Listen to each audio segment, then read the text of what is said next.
Hello everyone, welcome to my online geography class KSK Geography. As you know, we are going with the chapter that is water resource. In my last video of water resource chapter, there we discussed about the sources of water and the importance of water. Now here in this video, we will discuss about the water conservation.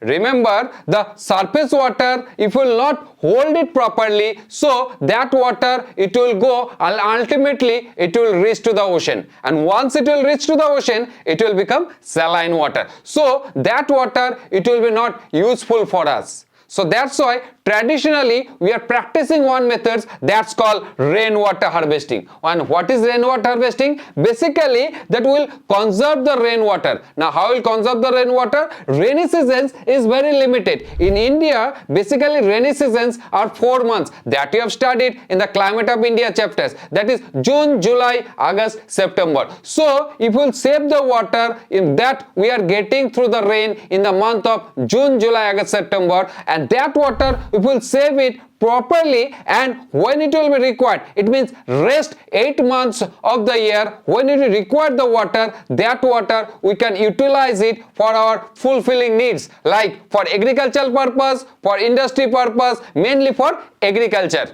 Remember, so that process is called rainwater harvesting. Remember, that process is called rainwater harvesting, and once you will do the rainwater harvesting, there will be a lot of advantages that we will discuss later.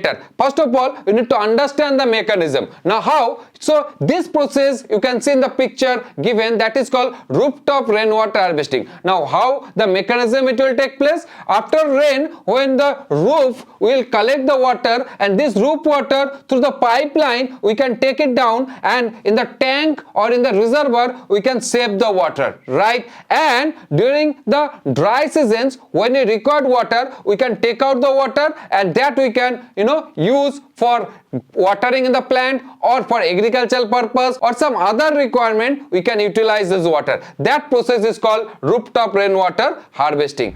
What are the advantages of rainwater harvesting? First of all, the mechanism is very easy. So cheap materials can be used for making those rainwater harvesting. Construction methods are also relatively easy, like low maintenance cost, and this is environmental friendly also, and increase the growth of groundwater level. Now how? This part is very important for your critical thinking based question. How the rainwater harvesting it will help to increase the groundwater level. Remember, when you are using the groundwater, so through the pump, when you will take out the groundwater, so what happens? Day by day, the ground level water, it will decline, right? Now, when you will use the rainwater, so first of all, what will happen? We don't need to depend on underground water much more, and on the other hand, underground water, we don't need to take it, and that's why underground water, it will be safe and protected. And when you will store the water, there will be percolation process. Through the percolation process,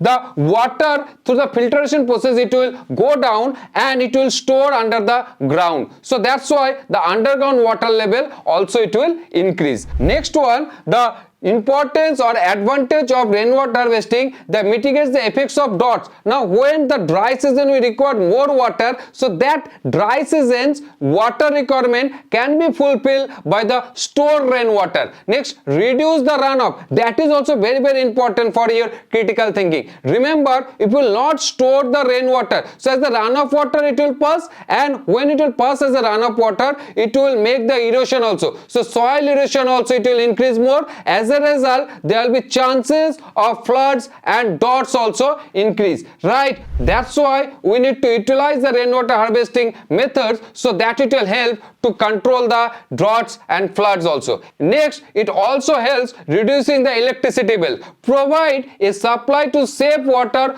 close to homes, school and clinics. For all those purposes, we can use the rainwater harvesting water, right? So here you can see there's a special mechanism, the traditional methods of rainwater harvesting. These things you need to remember, like which regions it is known as which name. Western Himalaya, it is known as Kuls and Guls, Johat and Khadims, that is in Alwar, Bikaner, Jaisalmer of Rajasthan, Tanks and Tankas, that is semi-arid regions of Rajasthan, bamboo drip irrigation, that is northeastern part of India. Next Khatri, that is Hamirpur, Kangra, that is mainly part of Himachal Pradesh, Jing, that is in Ladakh, and Surgam, that is in district of Kerala and Dakshin Kannada. So those area, those type of rainwater harvesting we practice. So this chart you need to remember, especially for your MCQ question, right? So next one, here you can see the process or the mechanism or the pictures of Johat and Khadims that mainly is to practice in the Rajasthan dry and semi-arid areas. So these are the little bit details about Johats and Khadims, although for your exam purpose that is not so important, but if you want to know, so go through the details like this. This one is for Johat, then you can go with the points like Johat collects water during the monsoon, later used for cultivation. Johats became the basic of community practice. Basically all those points that it will be same like the rainwater harvesting advantages, right? So in that way you need to know this part. That's it for today, and next upcoming video we will discuss about the different methods of irrigation and why different methods of irrigations are required, and in different part of India we practice different methods of irrigation. For that you need to like, share and subscribe my channel. Thank you.